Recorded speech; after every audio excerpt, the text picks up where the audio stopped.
Perkenalkan, nama saya Safira Nuraini Pasue dengan NIM 8114231103. Di sini saya akan menjelaskan studi kasus penerapan perundang-undangan K3. Untuk memenuhi tugas mata kuliah perundang-undangan K3 dengan dosen pengampu Ibu Putri Ayu Ningtyas Mahdang, SKM MKKK. Langsung saja masuk pada kasus yang pertama, yaitu ledakan boiler di pabrik kelapa sawit. Investigasi awalnya berdasarkan hasil identifikasi diketahui bahwa sebelum kejadian ledakan, boiler telah menunjukkan tanda-tanda tidak normal berupa peningkatan tekanan yang melebihi batas aman serta tidak berfungsinya katup pengaman. Operator sebenarnya sudah memberitahukan kondisi tersebut pada pihak manajemen, namun tidak ada tindakan perbaikan yang dilakukan sehingga operasional tetap berjalan hingga akhirnya terjadi ledakan. Yang kedua, ada identifikasi bahaya dan resiko. Bahaya utama pada kasus ini adalah berasal dari tekanan tinggi yang tidak terkendali pada boiler serta kegagalan sistem pengaman. Resiko yang ditimbulkan yaitu terjadinya ledakan, kebakaran, luka bakar serius, kematian pekerja, serta kerusakan fasilitas produksi. Dan yang ketiga yaitu peraturan undang-undang K3 yang dilanggar serta sanksi hukum. Dalam kasus ini, perusahaan dapat dikenakan sanksi berdasarkan Undang-Undang Nomor 1 Tahun 1970 berupa pidana kurungan maksimal 3 bulan atau denda bagi pelanggar keselamatan kerja. Namun karena kejadian ini menyebabkan korban jiwa, maka sanksi dapat diperberat dengan mengacu pada KUHP terkait kelalaian yang menyebabkan kematian. Selain itu, berdasarkan peraturan pemerintah nomor 50 tahun 2012, perusahaan juga dapat dikenakan sanksi administratif berupa teguran tertulis, pembatasan kegiatan usaha, penghentian sementara operasional, hingga pencabutan izin usaha. Tidak hanya itu, pelanggaran terhadap Permenaker nomor 37 tahun 2016 dapat berujung pada pencabutan sertifikat baik operasi boiler serta larangan penggunaan alat tersebut sampai memenuhi standar K3. Yang keempat, pihak yang bertanggung jawab secara hukum adalah manajemen perusahaan sebagai pengambil keputusan utama yang tetap menjalankan operasional meskipun kondisi alat tidak memungkinkan atau tidak aman. Selain itu, pengawas kerja juga memiliki tanggung jawab karena kurangnya pengawasan terhadap kondisi alat tersebut.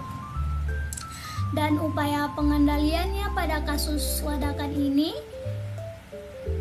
yang seharusnya dilakukan adalah melakukan inspeksi atau perawatan rutin pada boiler, memastikan sertifikat layak operasi, menggunakan operator yang kompeten, serta memastikan semua sistem pengaman berfungsi dengan baik.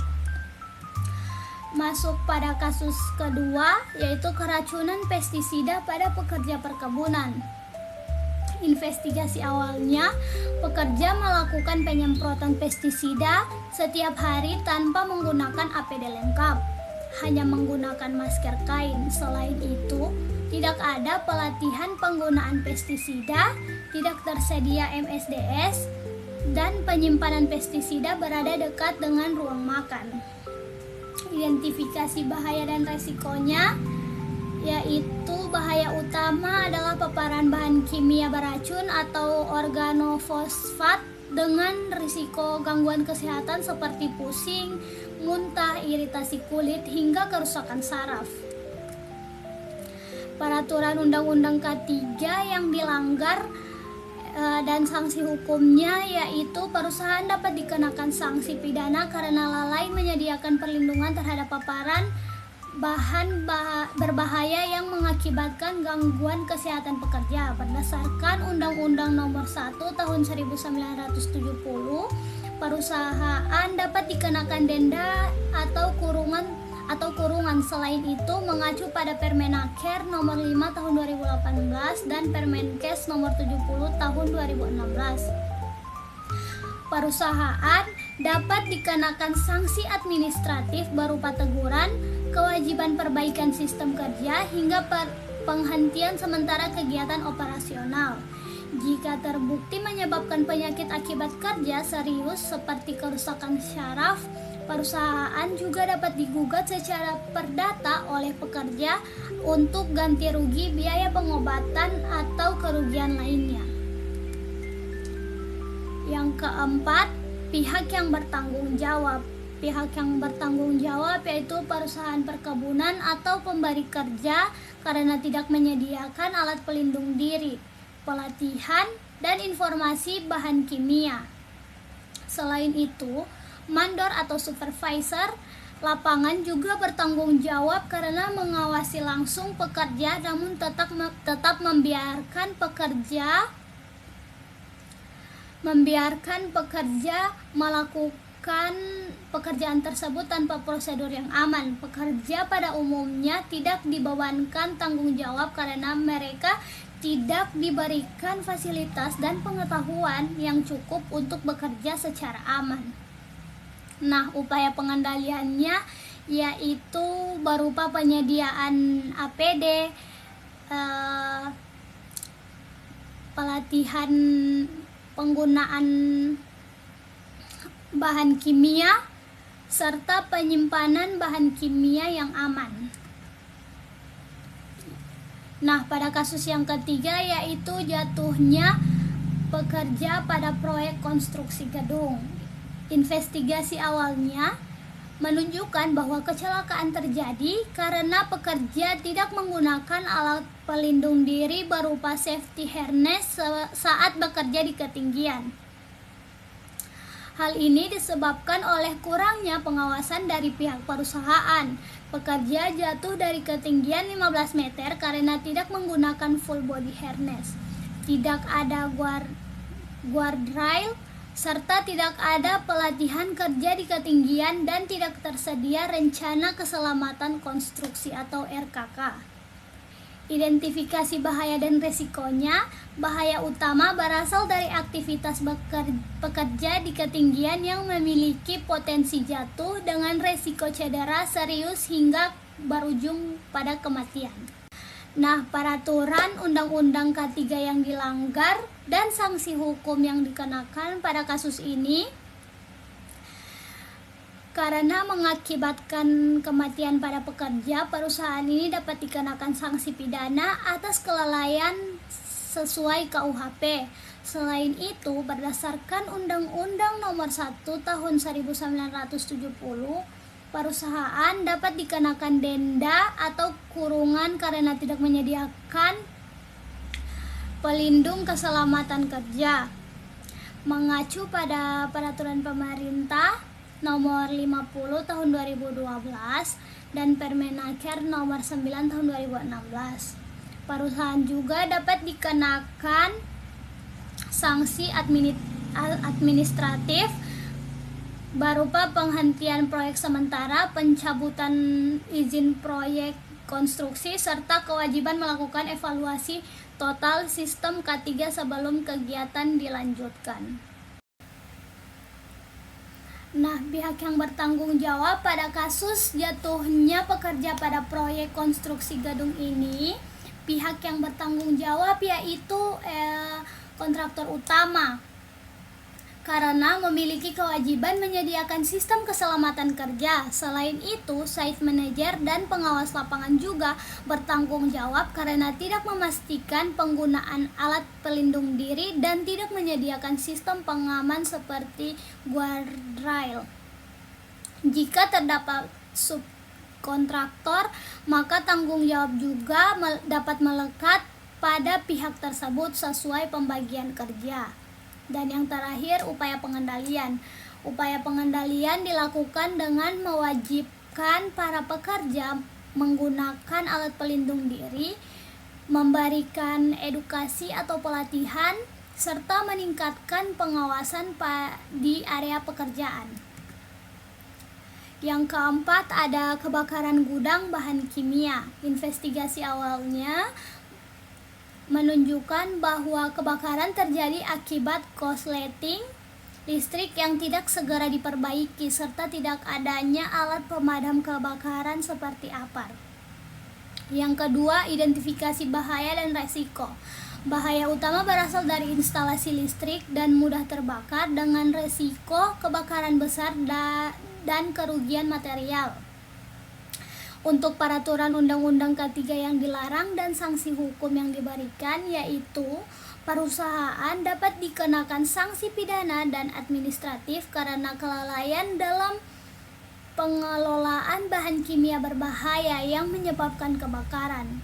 Berdasarkan Undang-Undang Nomor 1 Tahun 1970, perusahaan dapat dikenakan denda atau kurungan. Selain itu, pelanggaran terhadap Permenaker Nomor 4 Tahun 1980 tentang APAR dan Permenkes Nomor 70 Tahun 2016 dapat berujung pada sanksi administratif berupa teguran, denda administratif, penghentian operasional gudang, hingga pencabutan izin usaha.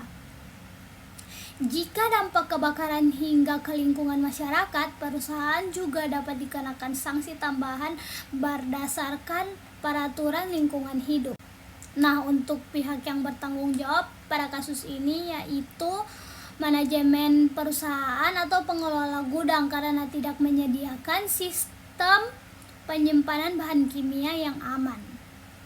Selain itu, penanggung jawab gudang atau warehouse supervisor juga bertanggung jawab karena tidak memastikan adanya ventilasi atau label bahan serta alat pemadam kebakaran. Jika perusahaan memiliki ahli K3 atau petugas K3, mereka juga memiliki tanggung jawab yang profesional.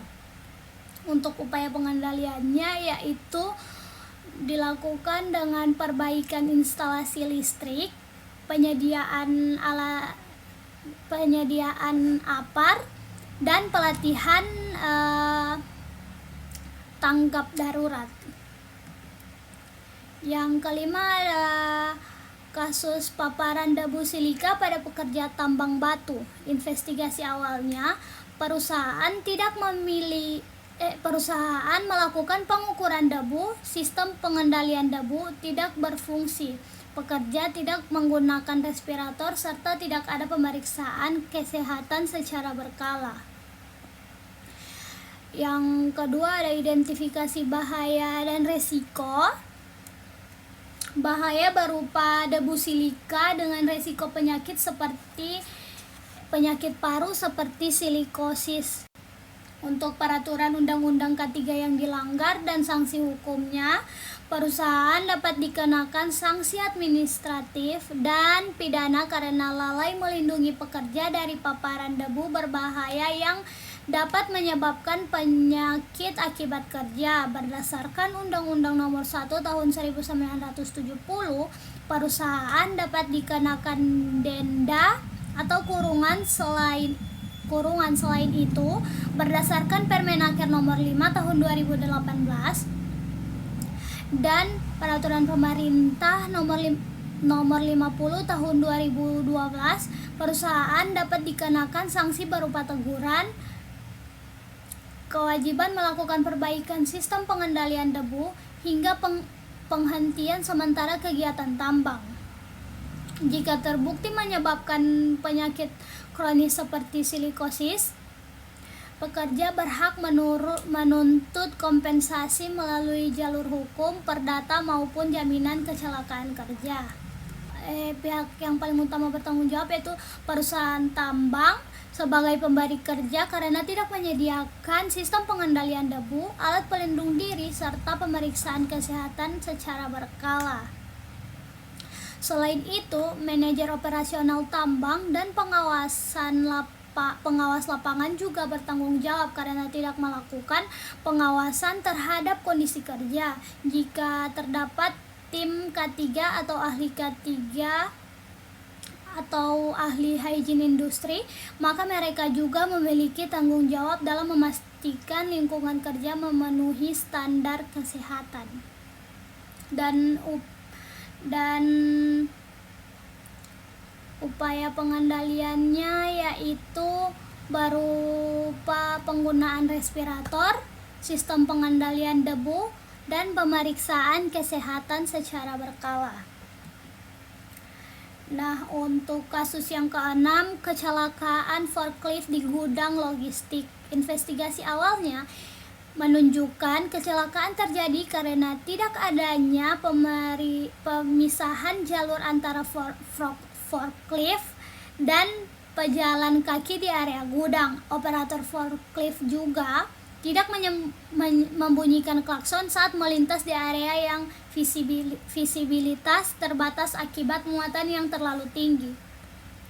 Selain itu, tidak terdapat rambu keselamatan dan prosedur operasional standar yang jelas terkait lalu lintas di area gudang. Kurangnya pengawasan dari supervisor turut memperbesar resiko terjadinya kecelakaan tersebut. Identifikasi bahaya dan risikonya yaitu berasal dari pergerakan forklift di area kerja yang tidak terkontrol, terutama karena tidak adanya pemisahan jalur antara kendaraan dengan pejalan kaki. Resikonya meliputi tabrakan antara forklift dengan pekerja, tertabrak atau tertimpa muatan, serta cedera serius seperti patah tulang atau kematian. Untuk peraturan Undang-Undang K3 yang dilanggar dan sanksi hukumnya, perusahaan dapat dikenakan sanksi administratif karena tidak menyediakan sistem kerja yang aman seperti pemisahan jalur forklift dan pejalan kaki. Berdasarkan Undang-Undang Nomor 1 Tahun 1970 dan Peraturan Pemerintah Nomor 50 Tahun 2012, perusahaan dapat dikenakan teguran, denda administratif hingga penghentian sementara operasional gudang. Jika terbukti ada kelalaian berat dari operator atau perusahaan, maka dapat dikenakan sanksi pidana ringan. Selain itu, perusahaan juga wajib memberikan ganti rugi kepada korban atas cedera yang dialami. Untuk pihak yang bertanggung jawab, yaitu perusahaan atau pengelola gudang karena tidak menyediakan sistem lalu lintas yang aman seperti pemisahan jalur forklift dengan pejalan kaki. Selain itu, operator forklift juga memiliki tanggung jawab karena tidak mengoperasikan alat sesuai prosedur, misalnya tidak membunyikan klakson atau membawa muatan lebih dari kapasitas yang sudah ditentukan. Supervisor juga bertanggung jawab karena tidak mengawasi aktivitas kerja dengan baik. Dan upaya pengendaliannya yaitu berupa pemisahan jalur forklift dengan pejalan kaki, pelatihan pada operator, dan SOP kerja yang harus diperketat lagi. Nah, untuk kasus yang terakhir, sengatan listrik pada teknisi. Investigasi awalnya, kecelakaan terjadi saat teknisi melakukan perbaikan listrik tanpa mematikan sumber listrik terlebih dahulu. Hal ini disebabkan oleh tidak adanya prosedur lockout talkout atau LOTO yang diterapkan di tempat kerja. Selain itu, pekerjaan dilakukan dalam kondisi terburu-buru karena adanya tekanan target produksi dari pihak manajemen. Kurangnya pelatihan keselamatan kerja listrik serta lemahnya pengawasan dari supervisor menjadi faktor utama terjadinya kecelakaan ini. Untuk identifikasi bahaya dan risikonya, bahayanya berasal dari aliran listrik aktif yang tidak dimatikan saat pekerjaan perbaikan dilakukan. Selain itu, tidak adanya sistem pengamanan seperti lockout, talkout, atau loto, serta kurangnya alat pelindung diri meningkatkan tingkat bahaya. Risiko yang ditimbulkan adalah sengatan listrik yang dapat menyebabkan luka bakar, gangguan jantung, kehilangan kesadaran, hingga kematian. Untuk peraturan undang-undang K3 yang dilanggar dan sanksi hukumnya, untuk kasus ini perusahaan dapat dikenakan sanksi pidana karena tidak menerapkan prosedur keselamatan kerja listrik, terutama tidak adanya lockout, talkout, atau loto. Berdasarkan Undang-Undang Nomor 1 Tahun 1970, perusahaan dapat dikenakan denda atau kurungan. Selain itu, pelanggaran terhadap Permenaker Nomor 12 Tahun 2015 tentang K3 listrik dapat berujung pada sanksi administratif berupa penghentian pekerjaan, pencabutan izin operasional, serta kewajiban perbaikan sistem kerja. Jika kecelakaan menyebabkan cedera serius atau kematian, maka sanksi pidana dapat diperberat. Dan untuk pihak yang bertanggung jawab pada kasus ini, yaitu perusahaan atau manajemen, karena tidak menerapkan prosedur keselamatan kerja listrik seperti sistem pengamanan lockout, talkout, atau loto. Selain itu, supervisor atau kepala teknisi juga bertanggung jawab karena tetap memerintahkan pekerjaan tanpa memastikan kondisi aman. Teknisi dapat memiliki tanggung jawab terbatas jika tidak mengikuti prosedur kerja. Namun jika prosedur tidak disediakan, maka tanggung jawab utama pada perusahaan. Dan yang terakhir, upaya pengendalian. Upaya pengendalian dilakukan dengan menerapkan sistem pengamanan lockout, talkout, atau loto untuk memastikan sumber listrik dimatikan sebelum pekerjaan dimulai. Selain itu, perusahaan juga harus menyediakan SOP kerja aman, memberikan pelatihan K3 listrik, dan melakukan pengawasan yang ketat.